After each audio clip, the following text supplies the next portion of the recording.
Hi friends, எல்லோரும் எப்படி இருக்கீங்க? இன்றைக்கி சுதந்திர தின விழா. எல்லோரும் போயிட்டு கொடியெல்லாம் ஏற்றிட்டு வந்துட்டிங்களா? ஆஃபீஸில், ஸ்கூலில் ஸ்டூடெண்ட்ஸு, காலேஜில் ஸ்டூடெண்ட்ஸு எல்லோரும் கொடி ஏற்றிட்டு வந்தாச்சா? சுதந்திரம் கிடச்சாச்சா? சுதந்திரம் கிடச்சிச்சின்னு எப்போவோ சொல்லிட்டாங்க. ஆனால் சில பெண்களுக்கு மட்டும் சுதந்திரம் கிடைக்கல. இன்னும் அடிமை வாழ்க்கை தான் வாழ்ந்துட்டுருக்காங்க. அந்த பெண்களுக்காக நான் சொல்கிற ஒரு சின்ன கருத்து,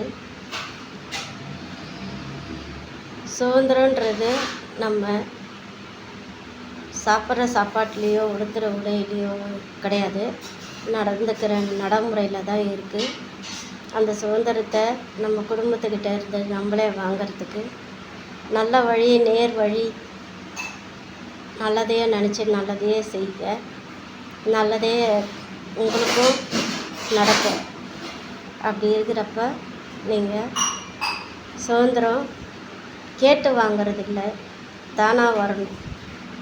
நம்ம கண்ட நேரத்தில் கண்ட இடத்துல சுற்றுறதுக்கு பேர் சுதந்திரம் கிடையாது.